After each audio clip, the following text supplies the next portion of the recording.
everything. Camera's right there. Okay.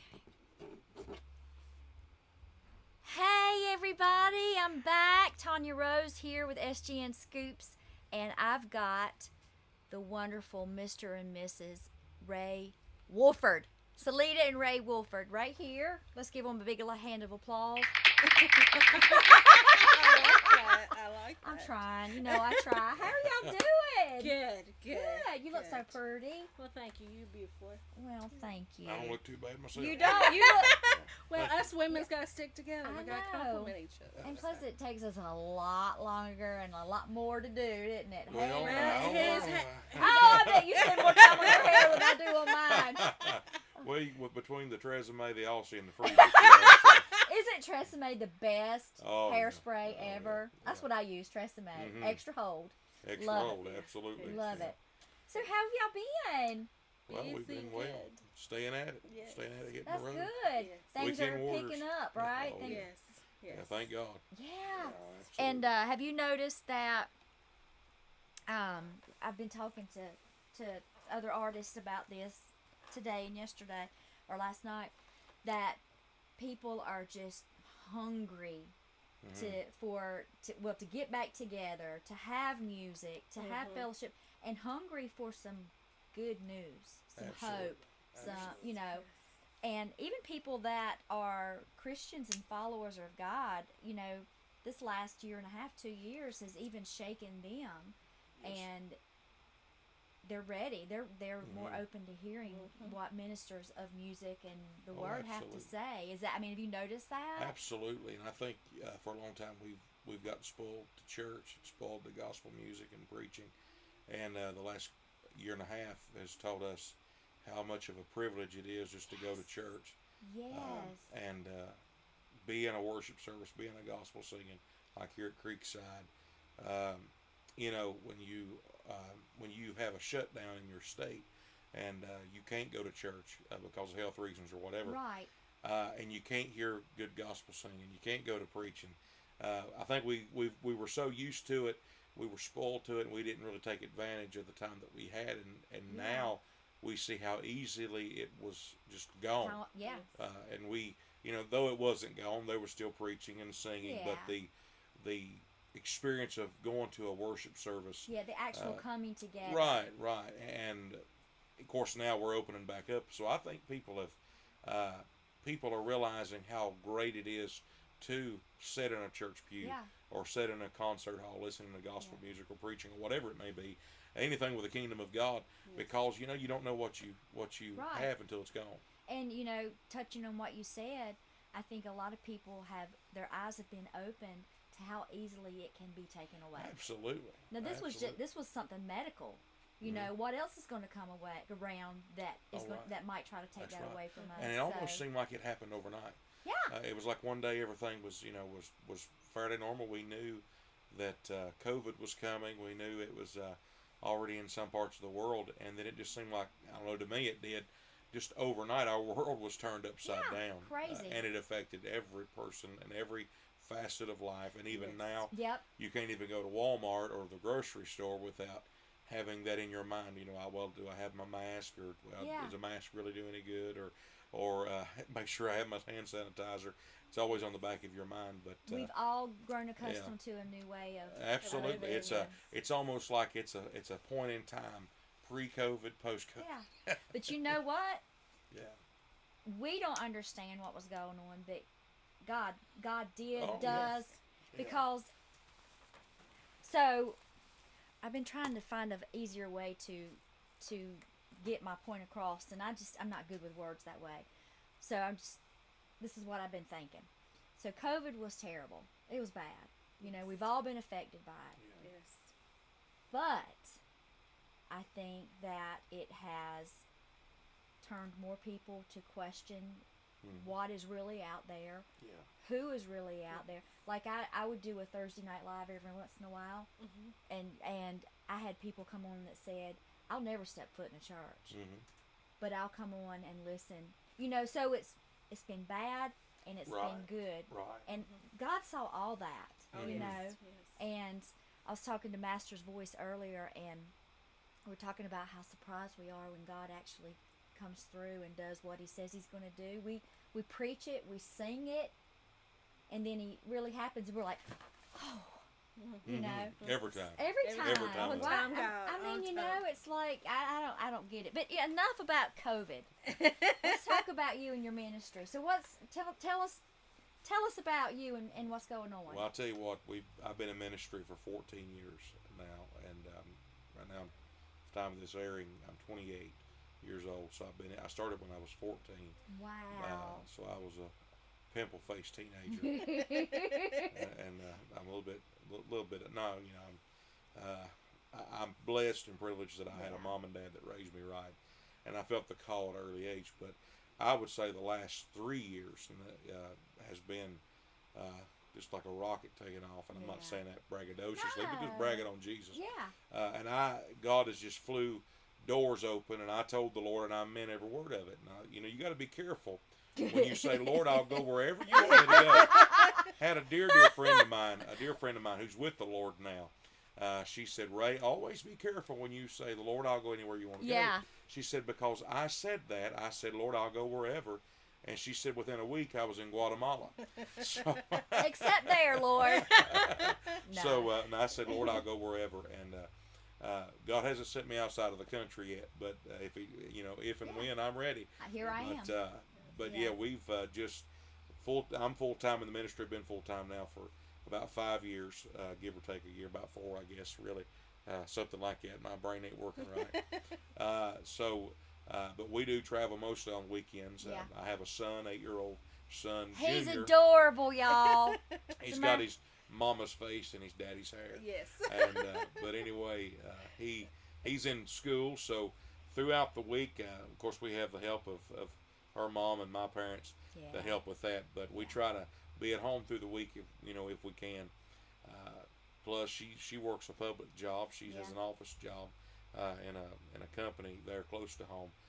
But I'm full time in the ministry, so you preach too, right? Absolutely, I'm an evangelist. I've seen you on Facebook tearing it up. Oh I'm yeah, telling you. tearing it up. That might be the right.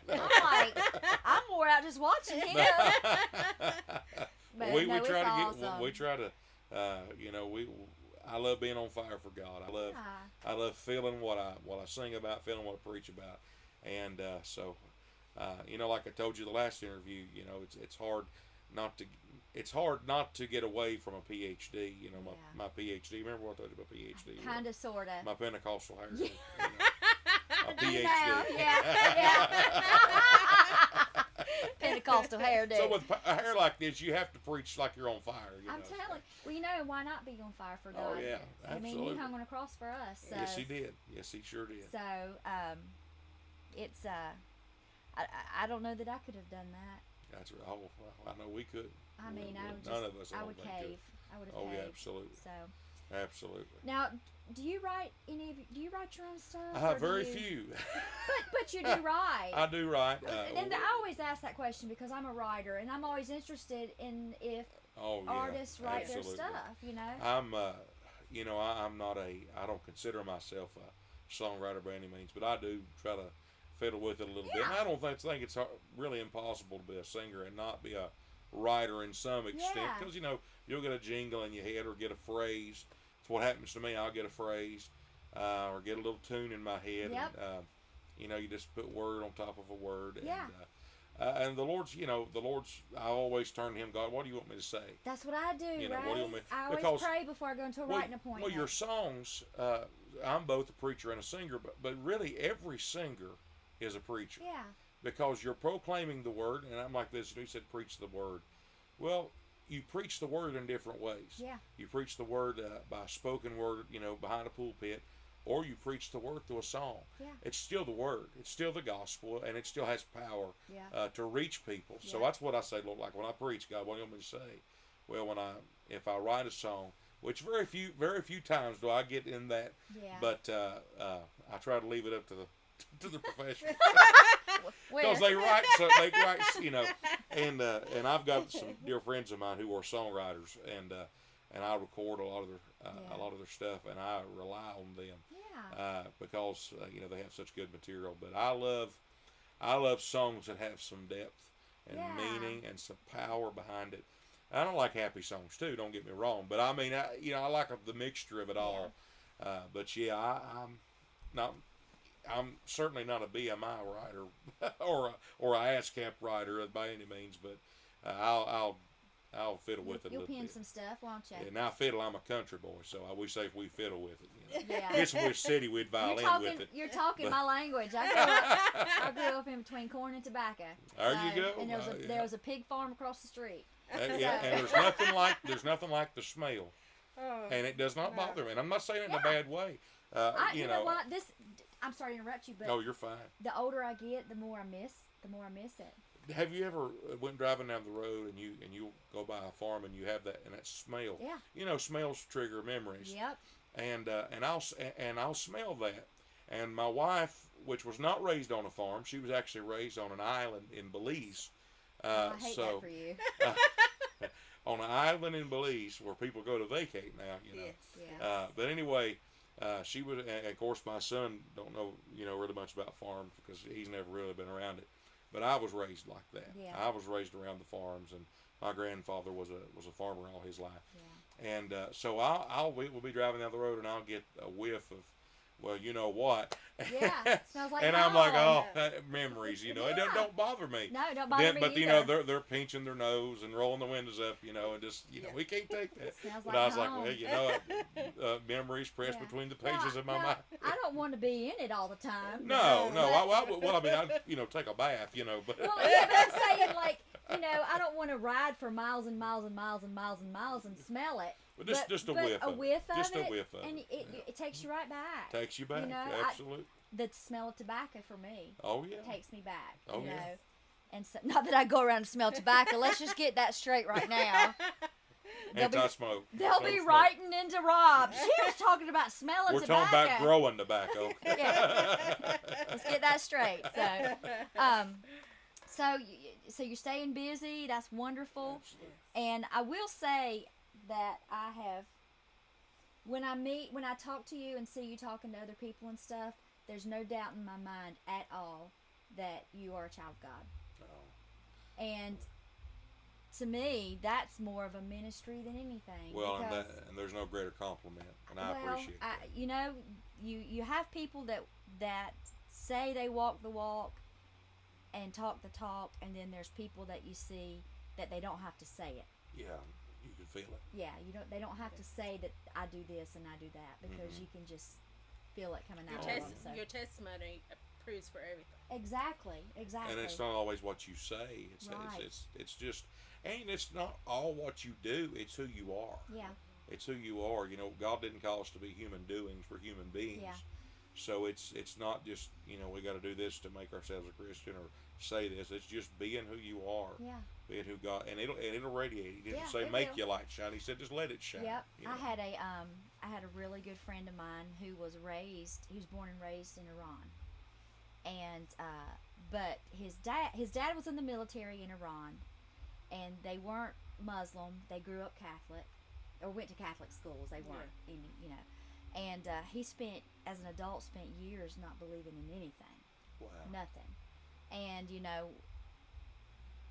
we were really, really good friends, and I never preached at him. We were just us around him. Mm-hmm. And he came down with a debilitating disease, and the end of his life, he got baptized and accepted the Lord as, accepted Jesus Christ as the Lord and Savior. And I went and visited him, and I said, Mike, his name was Mike, I said, I heard you made a very, very exciting decision in your life. And he said, yeah. He said, I looked at all my friends, and I just wanted what they had. Yes. Mm-hmm. He said, I wanted that. And it was just, and I'm not saying it was us. He was surrounded by several people that were Christians and stuff. Yeah. And it, sometimes you can't preach at people. You just got to live. You got to live and Absolutely. let them see your life. We'll either pull them in, or we'll just shun them away. Yeah. And there's a lot of people that just because somebody doesn't look like they do, or act like they do, or smell like they do, they don't have anything to do with them. But Jesus called us. That's the people He's after, not it's not always the people that have it all put together, or raised in a home here in America of going to church. Sometimes it's those people that we don't really know much about, that are totally different than we are. Yeah. But they still need Jesus too. Look, he took those nails for them too. He took it. Yeah. There's not one person you'll ever meet that he didn't die for. Yeah. That's a song right there. Yeah, right there. Yes. Boy, I got You better put that in your phone. Don't y'all steal it. Y'all can get Copyright. together, write that song Copyright. together. We'll co-write it. That's right. But you think that's a great song idea. That's right. That's right. It sure Make is. sure he writes that Yeah, down. don't let me forget that. There's not a person in this world that he didn't die for. That's right. That's right. Not a person you'll meet he didn't die for. There you go. No. See, I've already messed it up. Oh, well, that's a lie. So you guys are heading out, staying busy, staying on fire for the Lord. We got revival, Thanksgiving revival next month. Yeah, we stay. We in do a lot of Knoxville, revival. Tennessee. I was asked, and I didn't realize that, and I guess there's some that don't. I get asked frequently, well, do you do revivals? Of course. Of course, Of course. We do revivals.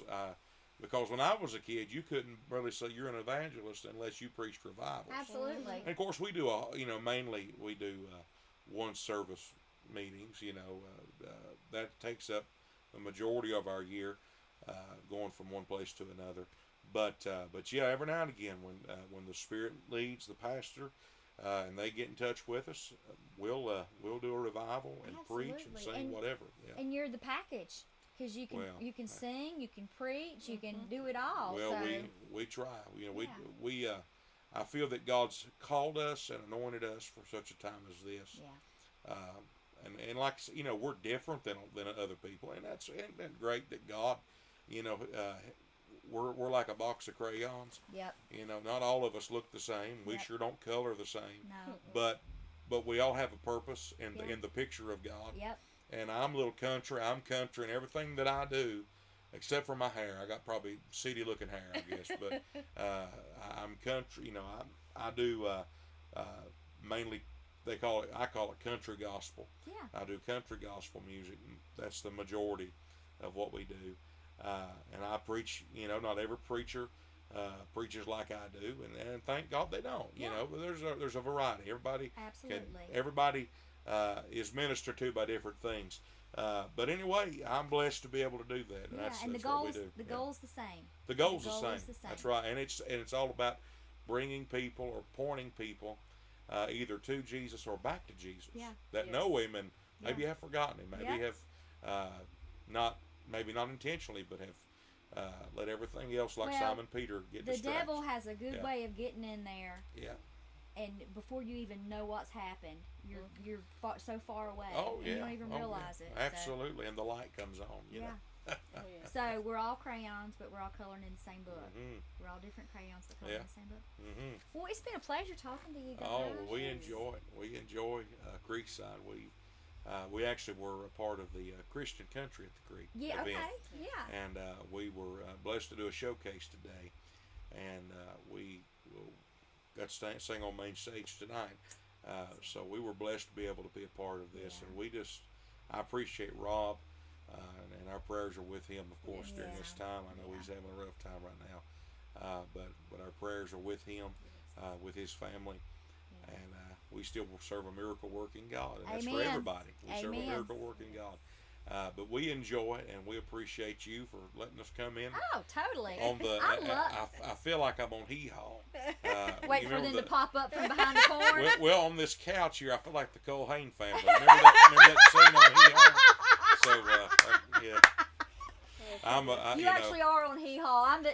I provide the Hee-Haw with that laugh. That's all right. So, that's all right. Well, tell these folks how they can find you and get in touch with you. Absolutely. Right here on Facebook is the easiest way to get a hold of me. Just type in Ray Wolford Ministries. Matter of fact, it's tagged right here. Yep. On this video. So look us up on that page. You can find our phone number. You can. I think our email address is listed. You can contact us, send us a message if you'd like to have us. We'll go anywhere, anywhere the Lord leads. Yeah. The Lord opens the door.